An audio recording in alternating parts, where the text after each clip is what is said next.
पर एक छोटा सा गांव था जो शहर से काफी दूर बसा था।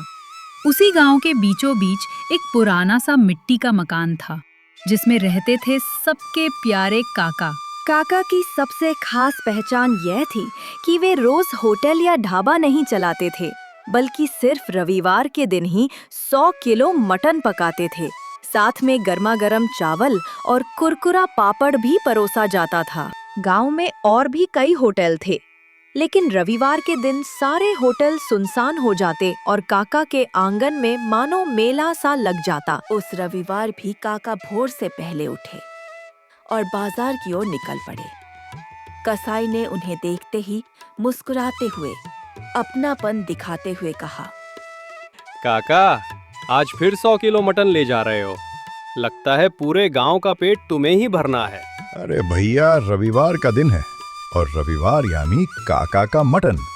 आज सबका पेट भी भरेगा और सबका मन भी शांत वे होगा। भारी भरकम मटन उठाकर धीरे धीरे घर पहुंचे। दरवाजे पर उनकी पत्नी काकी खड़ी थी। इतना सारा मटन अकेले ढोलाते हो, थकान नहीं होती क्या? क्यों ना हम गांव में ही एक होटल खोल लें। रोज यही काम होगा तो थोड़ा आसान होगा। अरे भगवान, ये क्या कह रही हो? अगर रोज बनाएंगे तो इसका जादू खत्म हो जाएगा। लोगों को ये खास स्वाद फिर कहाँ मिलेगा? पर मुझे लगता है तुम्हारे हाथ का स्वाद कभी कम नहीं होगा। लोग हर दिन भी खाएंगे तो उबेंगे नहीं। यही राज मैं किसी को नहीं बता सकता। ये स्वाद सिर्फ रविवार का है और ये रविवार का ही रहेगा।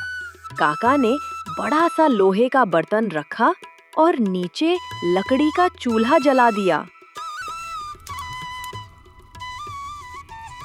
सबसे पहले उन्होंने खड़े मसाले, दालचीनी, लौंग, काली मिर्च, जीरा को सिलबट्टे पर पीसकर ताजा मसाला तैयार किया।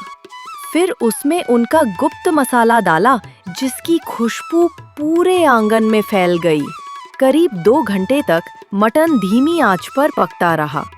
उधर दूसरी ओर बड़े भगोने में चावल उबल रहे थे और काकी कड़क पापड़ तल रही थी। ये खुशबू तो मोहल्ले के कोने कोने तक पहुंच गई है। देखना, 12 बजते ही लोग उमड़ पड़ेंगे। के चेहरों पर जो संतोष की चमक होती है ना काकी, वही मेरी सबसे बड़ी कमाई है। से ही घड़ी ने 12 बजाए, लोग आने लगे। कोई परिवार पूरा आ गया तो कोई साइकिल से भागा भागा आया। बच्चे खुशी से उछल रहे थे। काका, जल्दी दो, भूख लगी है।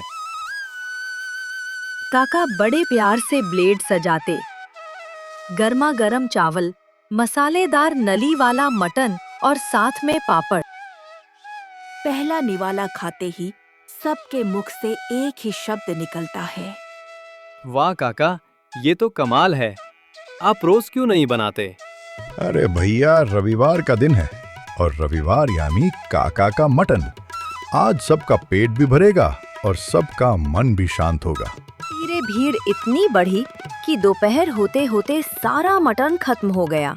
लोग निराश होकर पर मुस्कुराते हुए लौट जाते और कहते, काका, जरा ग्रेवी ही दे दो, वही बहुत है। माफ करना भाइयों, अब तो ग्रेवी भी नहीं बची।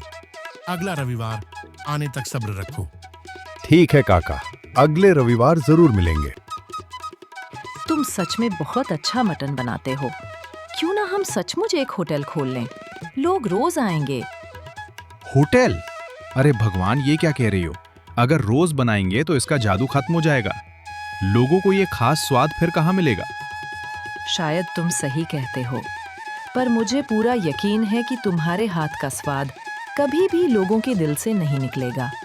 इतना कहकर दोनों ने रात की शांति में मुस्कुराते हुए नींद की ओर कदम बढ़ा। अगले दिन सुबह काका गांव की गलियों में टहलते हुए निकल पड़े। चलते चलते वे चौक पर बने पीपल के पेड़ के नीचे जाकर बैठ गए। लोग आते जाते काका को प्रणाम करते, पर काका अपनी मुस्कान के साथ सबको आशीर्वाद। काका, आप यहाँ अकेले बैठे हैं। अगर समय हो तो मेरे साथ चलिए। मैं चिकन करी का एक छोटा सा ठेला लगाता हूँ। चाहता हूँ कि आप मेरे चिकन का स्वाद लेकर बताएं कि उसमें क्या कमी है। अरे भैया, ये तो और भी अच्छा है। यहाँ बैठे रहने से तो बेहतर है कि तुम्हारा हुनर चख लिया जाए। चलो दिखाओ अपना चिकन। दोनों उसके ठेले पर। लड़के ने जल्दी जल्दी गर्मा गर्म चिकन करी और चावल की प्लेट सजाई और काका के सामने रख दी।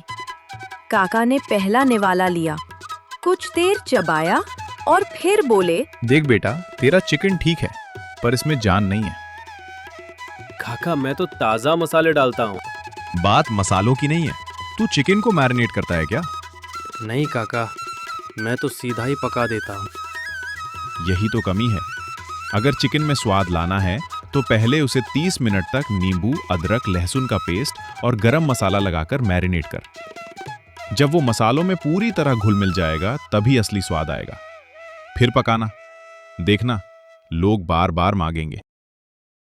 धन्यवाद काका, कल से मैं ज़रूर ऐसा करूँगा।